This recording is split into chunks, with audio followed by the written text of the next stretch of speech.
길지만 굉장히 하여튼 무협소설 읽는 것처럼 가슴이 쫄깃쫄깃하게 그렇게 장면을 이끌어 나가는데요. 혹시 들으시면서 그런 것 좀 느끼셨어요? '아 지금 쫓아오는구나. 지금 활을 쏘는구나.' 이렇게 좀 느껴지시나요? 이 그 이 급박한 이 장면을 사설로, 소리로, 음악으로 이렇게 표현하는 것이 판소리의 어떻게 보면 정수인데, 이 장면에 이제 조자룡이라고 하는 영웅을 굉장히 좀 긍정적으로 멋지게 묘사를 했죠. 우리나라 사람들이 이 삼국지 영웅 중에서도요, 특히 조자룡을 그렇게 좋아한대요. 그래서 왠지 조자룡 그러면 핸섬한 사람이 말 타고 막 이렇게 다닐 것 같은 그런 느낌을 많이 받습니다. 또 인제 관우를 특히 숭배하는 사상이 우리나라에 많이 있어서 이렇게 지역에 이렇게 돌아다니다 보면 관우 사당이 있어요. 남원 같은 데도 관악묘가 있사온 이 말이 나오잖아요. 그래서 이 관우를 또 우리나라 사람들이 굉장히 대인으로 생각하고 좋아했다. 삼국지 안의 인물들 중에 우리나라 사람들이 특히 애호하는 그런 인물들에 대한 묘사가 더 두드러지게 보인다. 이렇게 볼 수 있습니다. 자, 아까 인제 이 영웅으로서는 조자룡과 관련된 말씀을 좀 드릴 수 있고, 또 아까 제가 군사들 서름 타령, 이건 아닌데. 군사 서름 타령에서 주제가 바뀌고 있다. 그 말씀을 이제 드렸는데 그 대목을 잠깐만 듣도록 하겠습니다. 네, 군사 서름 대목이요. 요거는 이제 아무래도 서름 대목이니까 진양조겠죠? 아까 말씀드린 진양조. 이게 왜 안 돼? 에코.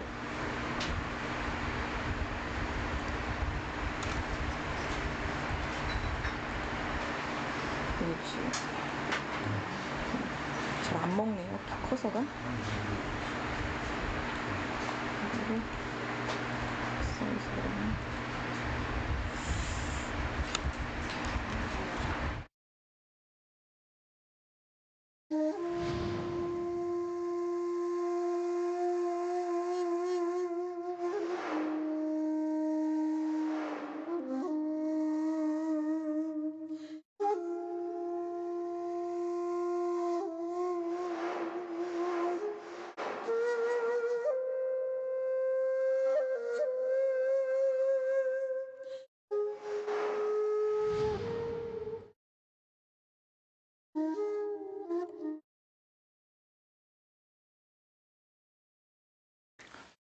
아나 이에 승상은 지금 대군을 거느리고 승부가 미결되어 천하 대사를 바라는데 내 이놈 요망스럽게 울음을 우느냐?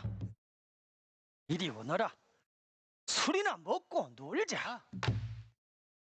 처군사 연하여 이 말도 옳다마는 나의 소름을 들어봐라. 후당상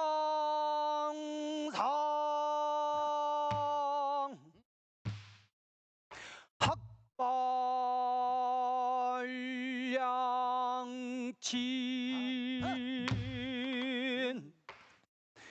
배별 헌지가 연달이나 되며 부해요 행하시고 오해요 그가 시니 족보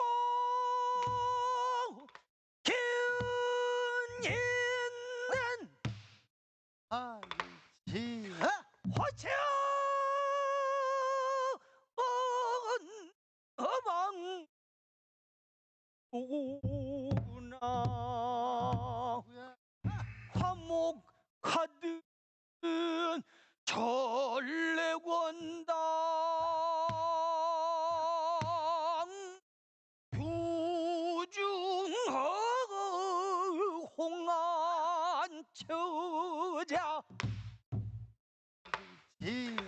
천리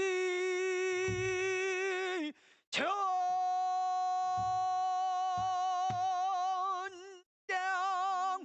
나를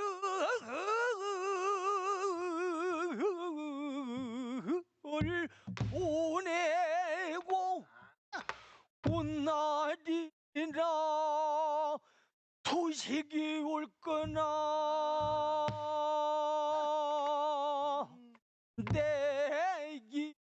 내기나 기별이 올 거나 이리 사치인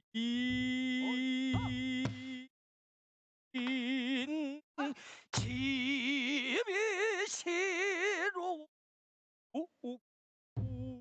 시로구나 황근토로 밤에 호대 독신으로 열일곱을 장에 들어 근오십 장근토록 스라 일점 혈육이 없어 밀부 안탄 나우리지만 우리가 웬 갖고 하드려 칠성불공 나한물 백일산계 신중맞이 가사시 인둥시주나우리 권선길악기 그달부터 있어 석부정 무장하고 활부정 불식하고 이불 정금성목 불시약세가야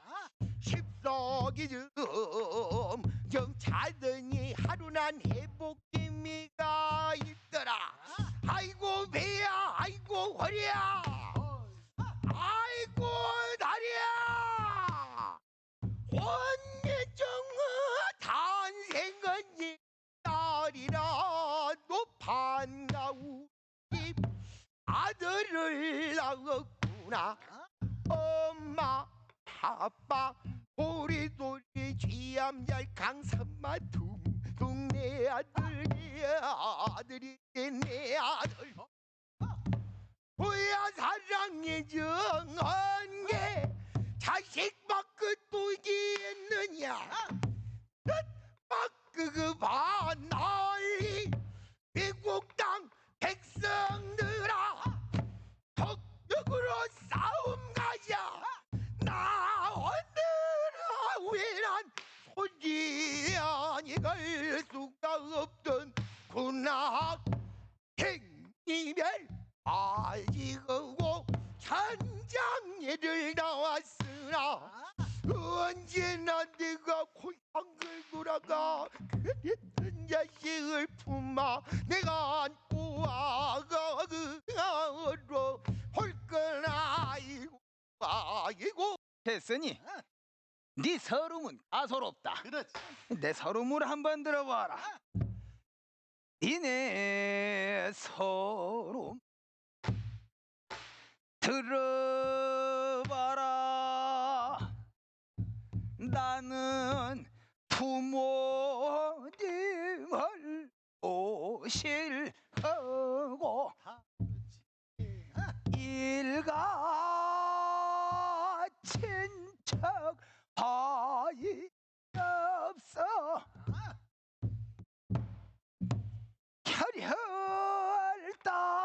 혈혈단신지네 모임이 이상지합 우리 안에 얼굴도 예쁘고 행실도 좋초라야 종갓제사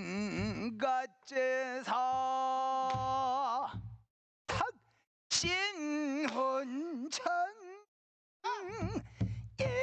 일시떨 일이 바이 없어 철가는 줄 모를 적에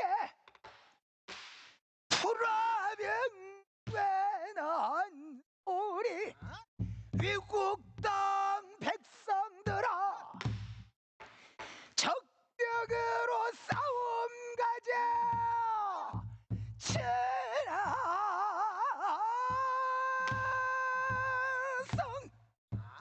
왜내한 소리 적버리지 나를 끌어내니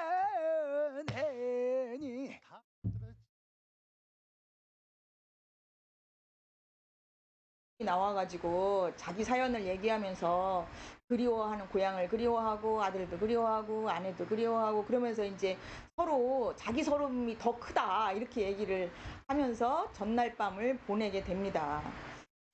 자, 군사서름 타령을 들어보셨고요. 그 다음으로 이제 정리를 해서 마지막 그 맺은말을 좀 하고 사설을 볼게요. 적벽가는 우리 그 판소리가 외국의 소설을 번안해서 작품한 첫 번째 작품이에요. 요즘도 외국 소설을 우리 판소리로 만드는 경우가 많이 있거든요. 그런 걸 보면 어떤 재료, 어떤 소재로도 판소리는 가능하다. 그리고 당시의 사람들이 재미있어하고 원하고 흥미있어하는 것들을 가지고 이렇게 판소리로 만들어서 우리화시키는 것, 특히 그 이자람 양이 했던 사천가 같은 경우도 원래는 브레이트라고 하는 독일 사람 소설인데요. 우리나라 그 순진이 뭐 이렇게 해서 우리나라 여성으로 완전히 바꿔서 한국화를 시켰어요. 그것도 굉장히 오히려 세계에서 호평을 받았는데 적벽가 같은 경우는 벌써 일찌감치 이렇게 오래도록 저희들이 이 삼국지를 바탕으로 우리식의 판소리를 만들었다고 볼 수 있고 특히 전쟁의 비극상 또 서민들에게 더 중심을 두어서 불린 판소리다. 판소리가 결국에는 잘 사는 사람 또 뭐 권력 있는 사람 이런 사람들을 위해 부르는 소리가 아닙니다. 이 판소리 안에 있는 세상은 서민 약자들 또 불합리한 세계 이런 것들을 비판하고 또 이야기로 풀어내면서 그래 세상은 이렇게 변해야지 맞아 그 사람은 그런 게 맞지 또 나는 옛날에 이게 맞는 줄 알았는데 그래 토끼가 살아났으니 토끼 목숨이 중요한 거지 이렇게 세상을 좀 다시 합리적으로 판단하고 또 진보적으로 생각하게 해주는 그런 그 작품으로 많이 탄생을 했다 이렇게 보시면 좋겠습니다. 적벽가를 가지고 현대에도 창극이나 뮤지컬 등이 많이 생기거든요. 제가 지난주에 뮤지컬 적벽이라고 하는 작품을 서울 가서 보고 왔어요. 근데 여기 보시면 저 왼쪽에 저 막 레이저 쏘고 있는 저 분은 누구일 것 같습니까? 저희들이 좋아하는 조자룡 씨. 네, 저렇게 표현됐고요.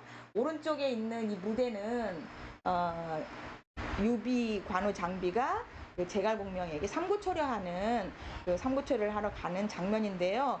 아주 모던한 현대식 무대에서 진짜 스펙타클하게 적벽가를 표현을 잘 해서 엄청난 인기를 끌고 있습니다. 이렇게 우리 판소리는 그 시대를 달리하면서도 계속 새로 탄생하고 있다는 거 알 수 있습니다. 자, 적벽가 여기까지 일단 전체적인 내용을 말씀을 드렸고 지금부터는 이제 이동백이 전승한 적벽가 이 내용을 좀 살펴보시면서 이 중고제 적벽가가 이런 식으로 불리는구나 하는 거를 좀 보실 거예요. 프린트의 적벽가 이해와 감상이라고 하는 부분을 좀 먼저 봐주시고요. 이동백은 그 우리나라 최초의 극장인 그 원각사 극장 자리에 정동극장 앞에 동상이 세워질 만큼 그 근대의 가장 대표적인 인기 있었던 명창인데요. 그 이동백제를 이어가고 있는 우리 참 귀한 명창이시죠. 박성환 명창께서 이 충청 지역에서 지금 다행히 활동을 하고 계시기 때문에 지금 우리가 중고제 적벽가가 이렇구나라고 하는 것을 들을 수 있습니다. 박동진 선생님도 적벽가로 인간문화재가 되셨는데 박동진 선생님이 그 받으신 이 적벽가는 정춘풍이라고 하는 분이 만들었다기보다는 자기의 버전으로 새롭게 탄생한 그런 적벽가인데 동편제스러운 맛이 많이 들어가 있어요. 근데 이동백제 적벽가는 이 충청 지역에서 계속 전승된 이 고졸한 그 옛날 담백한 우리식의 소리가 많이 음악적으로 남아있기 때문에 굉장히 전승이 꼭 돼야 되는 아주 중요한 소리라고 할 수 있습니다. 그 중에서 아까 중고대 적벽가에 삼구초려가 있는데 이 삼구초려를 다른 적벽가가 다 따라했다 그렇게 말씀드렸잖아요. 그야말로 중고대 적벽가의 뭐랄까 가장 대표 시그니처 뭐 이런 거라고 할 수 있는데 이게 적벽가의 가장 앞부분에 나와요. 삼고초려 하는 대목이. 내용상으로는 유비관우 장비가 제갈공명을 책사로 모시기 위해 3번 찾아가는 대목인데 문제는 이게 옛날 양반들의 취향에 맞게 사설이 이루어졌기 때문에 보시면 각주가 어마어마하게 달려있는 한자말입니다. 이거를 한자말 하나하나씩을 다 풀면 오늘 밤을 새도 모자라서 일단 뭐 대충 보실 텐데 처음에 안일이라고 있는 부분은 말로 설명을 하는 부분이에요. 천하대세가 분구피라비어 학구필 뭐 나눠졌다가도 뭉치고 뭉쳤다가도 또 나눠지고 뭐 그런 뜻입니다. 성탄 선생이 망고학론 이거는 이제 김성탄이라고 하는 분이 삼국지연이 소설 앞에다가 서문을 썼대요. 그래서 그 유명한 사람이 이렇게 해놓은 말이야 이런 말입니다. 상건접 하저간민 중흥지 탁군에서 일어난 이제 탁군이 유비가 살았던 동네인데요. 그 유비 선대를 탕록정우라고 벼슬 이름을 주고 그 탕록정우라고 하는 후손에 현덕이라고 하는 사람이 있다. 유비의 자가 현덕이죠. 그래서 유현덕이라고 하고 거기 탁군의 장비라고 하는 인물과 하동의 관운장 우리가 잘 아는 관우 이 사람과 더불어서 도원에 형제를 맺어서 국가를 이 어지러운 국가를 우리가 되살리자 이렇게 마음을 먹었다는 거죠.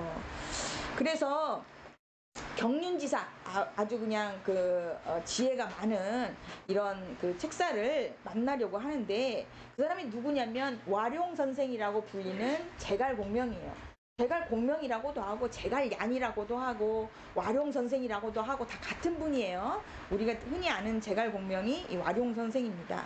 그 와룡 선생이라는 분을 서원직이란 사람이 청거를 했다. 이 서원직은 서설을 얘기하는데 이 사람이 원래는 이 책사 역할을 하다가 나중에 조조의 책사로 또 나중에 들어가게 되는데 이 유비가 원래 서설하고 하는 사람을 데려가려고 했는데 내가 지금 어머니가 편찮아가지고 나 지금 일 못하고요. 잠깐 쉴 건데요.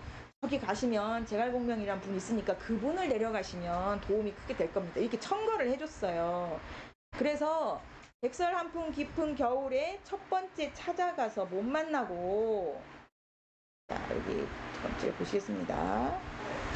두 번째 찾아가는 길에 남양이라고 하는 지역에서 이제 제갈공명이 사는데 거기 가는데 하여튼 찾아가는 길이 굉장히 숲이 경치가 좋고 산이 무성했다 그런 말입니다. 사면 경계를 바라볼 때 거기 가서 한 소년이 글상을 앞에 놓고 글을 읽길래 저분이 제갈량인가 보다 라고 반가워했더니 그게 아니고 셋째 아우였던 균이라고 하는 사람이었대요. 그래서 물어봤죠. 그랬더니 잠깐 출타를 하셨다 이렇게 하니까 편지만 써놓고 온 거예요. 근데도 대답이 없어. 그래서 세 번째 이제 찾아가는 거예요. 이 세 번째 찾아가는 부분이 바로 진양조로 시작이 되는 당당한 유현주는 신장은 7척 5촌이요 면여 관옥하고 자곡이 이거는 유비 그러니까 유현덕이라고 하는 사람의 생김새를 묘사한 건데요. 신장이 7척 5촌이니까 거의 농구선수만큼 키가 컸다는 얘기예요. 그리고 얼굴이 마치 관옥처럼 잘생겼고 자곡이란 말은 그 유비가 그 삼국지에 보면 귀가 굉장히 커서 이렇게 늘어졌다고 그래요. 그래서 이렇게 뒤를 돌아볼 정도로 귀가 그렇게 늘어져 있는 그런 얼굴을 했고 수수과슬이라는 거는 이 팔도 길어서 팔이 이렇게 늘어져 있는데 그 무릎까지 팔이 내려왔다. 손이 거의 외계인처럼 생겼 보잖아요. 근데 이거 외계인 같은 모습이라고 상상을 하시면 안 되고 그만큼 비범하게 생겼다. 이런 모양으로 상상을 해주시면 좋겠어요. 그래서 유비를 우리가 지금 뭐 그림으로 이렇게 묘사할 때 귀가 이렇게 크고 부처님 귀같이 돼 있고 팔이 이렇게 들어가 있는 키 큰 어떤 당부의 형상을 그리고 있죠. 그런데 이제 오모홍포를 입고 쌍고검을 비껴차고 정로마라고 하는 그 명마 위에 앉은 거동이 마치 태조 왕의 기상이었다. 나라를 새로 만들 그런 태조의 기상이다. 그 다음에 이제 관우에 대한 묘사가 나와요. 관공 위험을 볼짝시면 홍안복목, 그 관우를 우리가 그 삼국지에 이렇게 묘사된 걸 보면 얼굴이 붉고 그 봉황의 눈처럼 이렇게 쭉 찢어졌다. 그리고 삼각수, 수염이 있는데 삼각형의 수염이 길게 늘려져 있는 그 관우 그러면 일단 수염이 길게 늘려져 있는 그런 모습을 상상할 수 있죠. 그리고 머리에는 쌍봉이 새겨 있는 투구를 썼고 몸에는 녹포 녹색 그런 방탄복 은갑을 입었다. 청룡도가 또 관우의 또 대표 그 무기죠. 청룡도를 비껴들고 자기의 그 명마인 적토마 위에 앉은 거동이 위풍이 늠름했다. 또 그다음에 이번엔 장비입니다. 장비의 위험을 바라보면 곰의 등, 범의 머리, 먹장 얼굴, 쌍구리 눈, 베비턱이라고 하는 거는 이제 여기가 이렇게 묵직하게 그 남자들이 아주 씩씩하게 이제 생긴 그런 모습을 상징한다고 하는데요. 그렇고 다방나루, 그러니까 그 구렛나룻이 있고 또 이 머리카락이 곱슬곱슬해서 굉장히 이게 풍성했다고 하죠. 그래서 장비를 상징할 때는 이 수염도 막 이렇게 뻗치게 나 있고 머리도 막 이렇게 조금 풍성한 그런 형상을 그려 볼 수 있는데 그런 모습을 지금 상징하고 있는 거예요. 몸에는 앵무점포, 머리에는 녹건을 썼다. 모자죠. 장팔, 사모장창이 장비를 상징한 또 무기고요. 장비는 흑총마라고 하는 자기 말 위에 앉은 거동이 진짜로 삼국의 맹장이라고 할 수 있구나. 소려를 찾아가 하마곱이 말에서 내려와가지고 가려고 하는데 그런 말입니다. 요 부분을 이제 삼국 적벽가를 부를 때 가장 처음 부릅니다. 가장 처음. 그러니까 유비관우 장비의 위험을 아주 늠름하게 나타내면서 통성으로 무겁게 부르는 그런 부분인데요. 이 부분이 그 중고제가 갖고 있는 미학을 아주 잘 나타내고 있다고 또 할 수 있죠. 여기 진양조로 당당한 유영주로 시작하는 부분을 이제 저희 박성환 선생님이 이따가 부르실 건데 이 당당함만 세 달 배웠다고? 한 달 배웠다고? 2달 배웠 이 당당한 이 내는 것만 2달을 배우셨다고 하는 전설 같은 얘기를 맨날 해주시고 그때 이제 초짜로 가신 것도 아니고 이미 거의 서너 바탕을 판소리를 다 띄고 가셨는데도 그 발성하기가 그렇게 어려웠다 이렇게 말씀을 늘 하시거든요. 그런 말씀을 생각하시면서 한번 잠깐 들어보시면 요 첫 부분이니까요. 지금 뭐 반주도 뭐 없고 그냥 고수님이 있어요? 오셨어요? 그럼 빨리 오셔.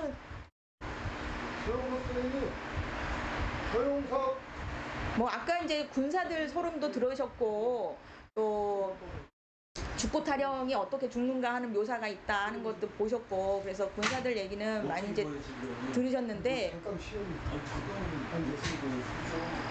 너무 시간이 좀 지체돼. 어디가 있어요?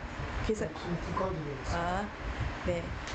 또 다행히 또 그 중고제 명고 또 서용석 선생님이 또 오셨다 하니까 또 제대로 들어보실 수 있겠네요. 무슨 누구가 제대로 나오고 순간 나올 것 같은데. 이따가 제대로 아마 들으실 거예요. 저녁 시간에. 네, 요거는 잠깐 맛만 보는 거니까 다는 부르지 마시고 한 3분?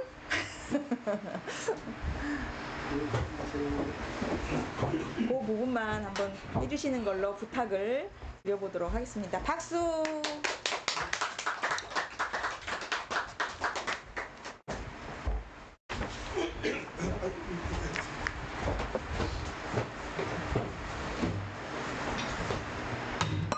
부채 없어요? 거기 어디 부채 하나 있죠? 네, 제가 아까 쓰던 부채? 진짜로 시킬 줄 몰랐네. 아니, 저러고 있다가 기다려보시. 유비 관우 장비가 세 번째 찾아갈 때 당당한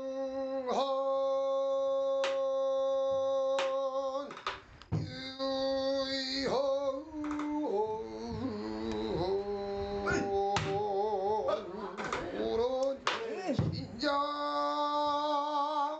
7초 5천이요 미녀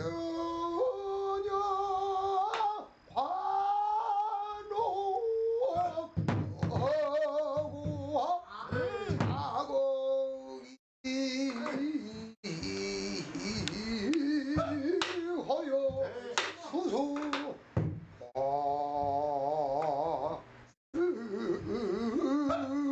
으리라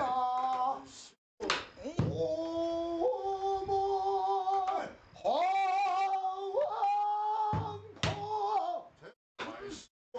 쌍고검 백야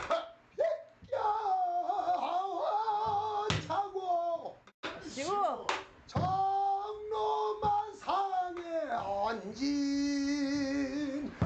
하도 태종의 기상이라 지금 주녀를 찾아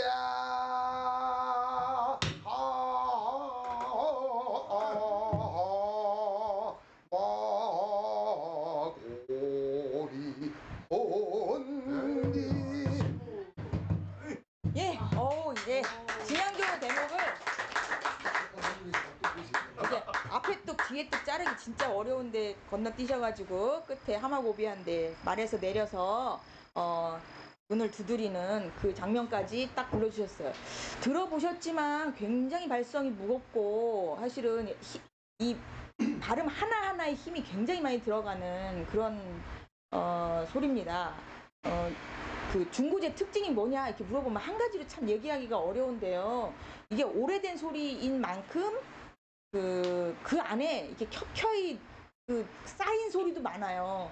그래서 예전 소리이기 때문에 그냥 뭐 지루하거나 답답하냐 이런 차원이 아니라 발성 하나하나에 공력이 엄청나게 들어가고 또 상청하고 하청이 분명히 나서 무거울 때는 완전히 저 지하를 뚫을 것 같이 내려가고 올라갈 때는 하늘을 찌를 것 같이 올라가는 그런 상하청을 분명하게 구사하는 거. 그리고 이제 아주 막 그 잔기교는 없지만 들었을 때 호쾌하고 장쾌하고 진짜 가슴이 뻥 뚫리는 그런 그 소리를 가지고 이 이야기를 끌어간다.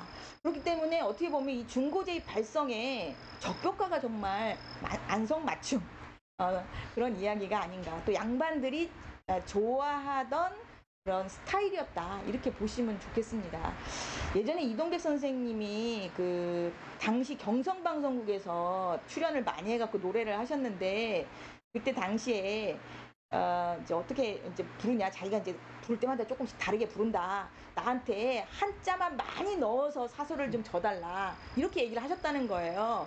그러니까 아무래도 좀 지식인층이 좋아하던 그런 스타일의 소리들을 또 중고제 명창들이 많이 부르지 않았겠나 그런 생각도 합니다. 물론 소리꾼들은 뭐 양반에게는 양반이 좋아하는 또 서민에게는 서민이 좋아하는 어디서나 그 레파토리를 많이 가지고 불렀기 때문에 또 뭐 춘향가 같은 경우도 이동백 선생님이 아주 잘 불렀거든요. 그래서 우리가 다행히 박성환 선생님을 통해서 이동백제 소리를 들을 수 있습니다. 자, 넘어가 보실까요? 군사설음 대목에 아까 대충 들으셨으니까 그 가운데 중무리 부분의 내용이 어떻게 되어 있는지 좀 볼 건데요. 대장 군졸들이 이제 전날 밤에 영을 듣고 주육을 많이 먹고 동심 소원으로 한 가지 소원으로 다 같이 늘어 앉아 같이 설음으로 울음을 울제 부모가 그리워서 우는 군사 또 처자가 생각이 나서 우는 군사 또 동기간 형제간이 그리워 우는 군사 또 어떤 군사는 술잔이나 먹고 이야기로 웃는 군사 또 어떤 군사는 투전하다가 다투는 놈, 또 어떤 군사는 잠에 지쳐 조는 군사, 돌부처같이 앉아있고, 또 어떤 군사는 반백이나 늙었는데 섰던 표자 그 주머니를 끌어갖고 술 한 잔을 부어들고, 한 손으로는 산적 꼬치를 들고 술 한 잔하고 그 산적 꼬치 하나 들고 고향을 그리워하면서 지금 아이고 아버지 이렇게 되는 거죠. 이런 군사들의 모습을 실감나게 그렸는데, 요 부분은 지금 보시면 어려운 한자말 없죠. 누구한테 들려줬을 때 이 부분이 그래 공감이 됐을까요? 아마 서민들, 군사들, 또 일반 백성들에게 이런 이야기가 너무 와닿았을 거예요. 근데 그런 부분에서는 어려운 한자말 없습니다.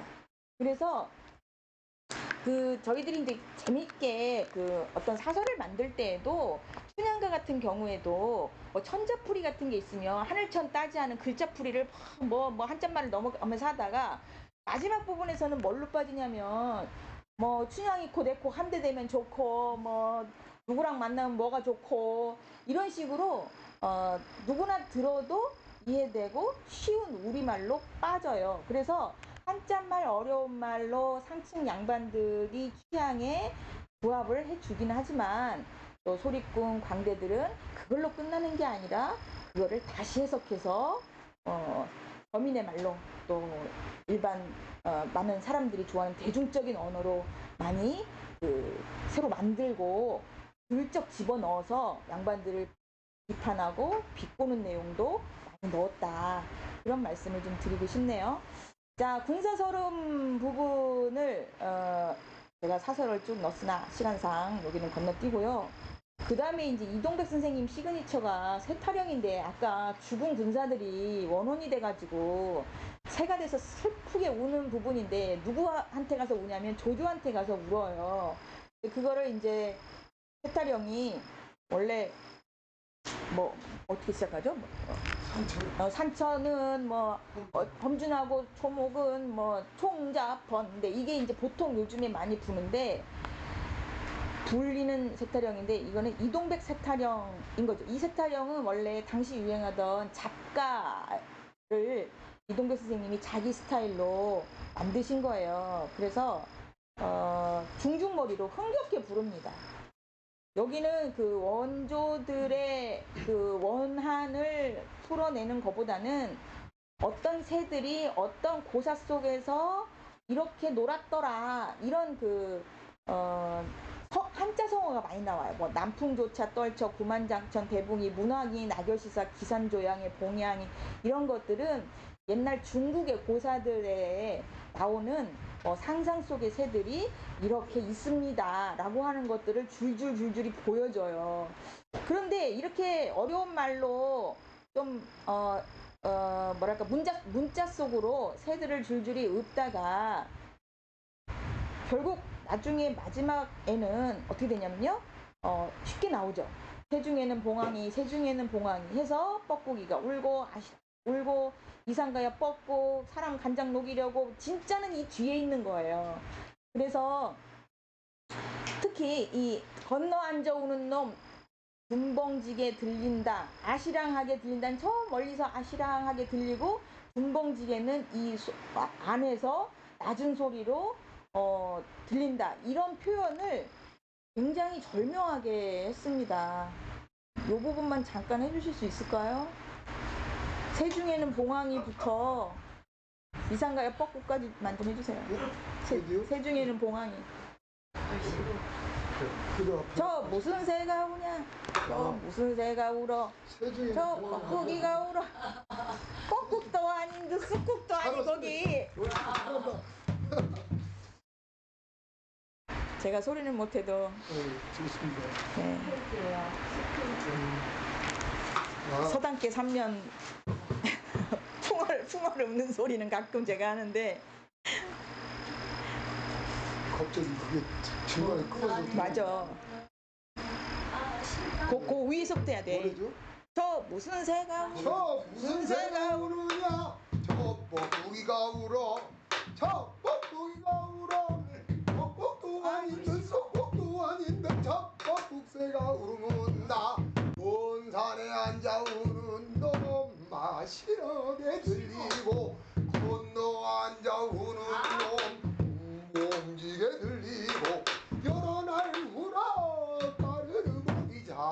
취했네 고개를 까딱거리는 대로 이 산 가야 꼬꾸 저 산 가야 꼬꾸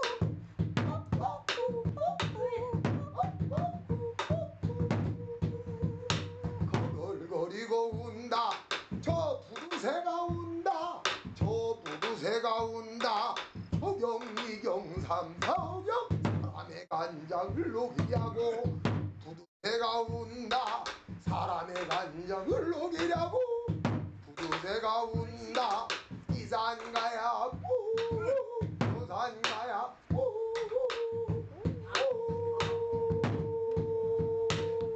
이렇게 하면 막 간장의 박수가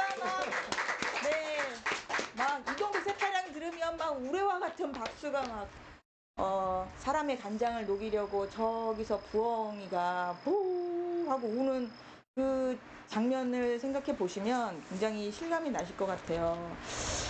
새들의 울음소리를 마치 진짜인 것처럼 막 흉내를 내서 이렇게 막 신나게 부르니까 사람들에게 이렇게 공감이 많이 됐던 것 같습니다. 네, 이 세타령이 바로 이동백 선생이 즐겨 부르던 그런 대목이었고, 제가 듣기로는 마치 살아온 것처럼 이게 불러주시는 박성화 명창이 있다 하는 거 말씀드립니다. 이동백 선생이 살아있는 듯 세타령을 불러주십니다.